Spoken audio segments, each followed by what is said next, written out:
Parcours, le podcast qui donne la parole à ceux avec un chemin de vie pas comme les autres. Épisode 0, Introduction, l'adoption à l'étranger. Salut à tous, moi c'est Anne-Charlotte et je suis journaliste. Bienvenue dans Parcours, ma toute première série de podcasts qui met en lumière les personnes qui font des choix de vie différents.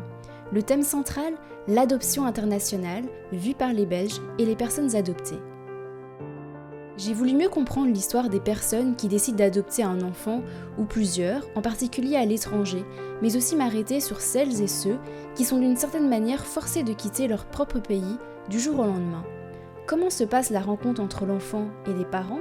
Quel est l'impact de l'adoption sur la construction de l'enfant et sur la vie des parents ?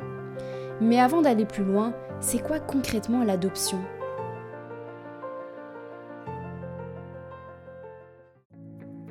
Pour nous en parler, qui de mieux que les premiers concernés, les adoptés et les adoptants ? C'est le moment de faire leur connaissance, chacun d'entre eux va nous partager sa vision de l'adoption. Apolline étudie la communication à l'UC Louvain. Elle a été adoptée à 14 mois en Chine. L'adoption, c'est un beau geste, c'est de redonner un foyer à un enfant qui n'en a pas, donc redonner une seconde chance. C'est ce qu'on m'a dit aussi dans mon parcours, c'est que je venais de loin et que j'aurais pu vraiment terminer pas de la même manière, mais aussi que c'est un parcours très difficile pour les enfants. Donc voilà, aux fêtes de famille, je côtoie pas mal d'enfants et ma maman, elle est toujours en contact avec les parents des enfants adoptés. Et je sais que c'est vraiment pas facile pour tous. Le parcours est assez difficile, donc ça dépend pour quel enfant, mais il y a vraiment des enfants qui ont un problème avec l'adoption. Il y a des enfants où ça vient plus tard, mais c'est quand même un développement différent, vraiment différent pour l'enfant. N'importe lequel de mes amis qui n'a pas été adopté, il pourra jamais vraiment comprendre le sentiment d'abandon. On a commencé sans parents, quoi. Vraiment, orphelin. Donc je dirais que c'est un beau geste, mais il faut vraiment prendre en charge la santé mentale et le parcours psychologique de l'enfant, et c'est super important, parce que sinon ça peut devenir trop difficile pour lui, quoi. Farah travaille comme conseillère emploi. Originaire de Madagascar, elle a été adoptée à l'âge de 2 ans. C'est il n'y a pas longtemps en fait que je me suis intéressée par rapport à l'adoption. C'était quand il y a eu George Floyd. À un moment donné, je me suis dit mais c'est vrai, en fait je suis noire. et donc du coup, je me suis beaucoup intéressée à ça. J'ai discuté avec des personnes adoptées et maintenant j'ai un regard sur l'adoption, on va dire très politique. Pour moi, je ne sais pas si je peux le dire là, mais pour moi c'est la suite du colonialisme en fait. Voilà. Je n'en veux pas, j'en ai voulu à mes parents, maintenant je n'en veux plus parce qu'ils ont juste profité d'un système qu'on leur offrait. Maintenant, c'est quand même toujours les mêmes qu'on retire à leur famille. Il y a beaucoup trop d'histoires d'enfants enlevés qui n'étaient pas, parler du trafic d'enfants, etc. Donc maintenant, j'ai un regard très politique par rapport à l'adoption. Et donc voilà, c'est un peu le regard en tant qu'adulte, finalement, maintenant que j'ai d'ouvrir les yeux là-dessus. Guy et Monique forment un couple marié. Ingénieur commercial de gestion et infirmière en clinique dans une autre vie, ils sont maintenant retraités.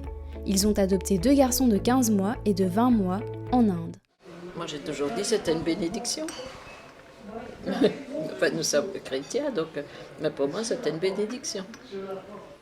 J'ai toujours été un peu frappé, c'est par le fait, en disant, bon, si tout s'était passé normalement au niveau de la grossesse et de l'enfant, je me dis, c'est malheureux, mais on n'aurait pas connu les 2 autres enfants, parce que probablement, comme la plupart des gens, on n'aurait pas eu l'idée d'adopter particulièrement. Donc je me dis, ça aurait été dommage quand même. Claire, une institutrice maternelle, a adopté avec son mari un garçon de 15 jours au Brésil et une fille de 18 mois en Roumanie. Je pense que ça doit être exactement la même chose que d'avoir un enfant en soi. C'est comme si c'était les nôtres, quoi. Moi, je vois... j'ai jamais senti que c'était des enfants adoptés de quelque part. C'était mes enfants, quoi. Peterson, un doctorant en psychiatrie à l'UC Louvain, est accompagné de ses parents, Vinciane, une aide familiale à domicile, et José, un employé à la commune. Ils ont adopté leur fils à 6 ans et 3 mois en Haïti. Je trouve qu'il y a deux choses à l'adoption. Il y a cette chance, cette opportunité, cette joie que les parents peuvent offrir à un enfant et que l'enfant peut offrir aux parents. Mais il y a aussi cet aspect déchirure. Chez vous, de ne pas avoir pu avoir l'enfant naturellement, de ne pas faire partie de ma famille là-bas, de ne pas être un authentique haïtien.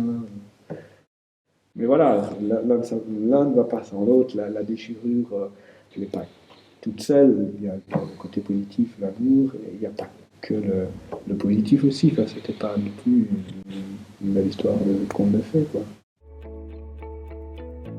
Hugo, un avocat au barreau du Brabant wallon, n'avait qu'1 an au moment de son adoption en Colombie. En fait, l'adoption, c'est un geste d'amour. On peut le voir comme un abandon aussi, mais j'aime pas le terme abandonner parce que avant l'abandon, c'est d'abord un geste d'amour. C'est qu'une mère, un père qui ne peuvent pas assumer un enfant, surtout pour la mère qui a enfanté, elle doit un peu se sacrifier.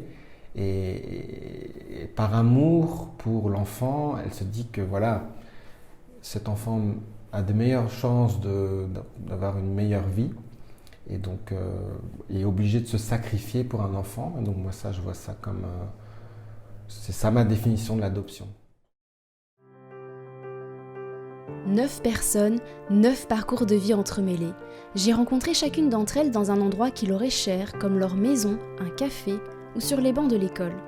Elles m'ont livré leur vision de l'adoption, l'impact sur leur famille, le changement dans leur vie, mais aussi leurs doutes et quelques anecdotes. À travers ces témoignages, vous aurez l'occasion de découvrir certains aspects de l'adoption internationale, comme la peur de l'abandon chez l'adopté, le déracinement, la question des origines, la relation entre un enfant adopté et ses parents, mais aussi le rôle des parents. Bref, l'adoption nous concerne tous de près ou de loin parce qu'elle touche à notre conception de la famille et notre rapport à celle-ci, qui reste finalement un pilier central dans la vie de chaque individu. Alors ne manquez pas le premier épisode. Restez branchés sur Parcours et à bientôt!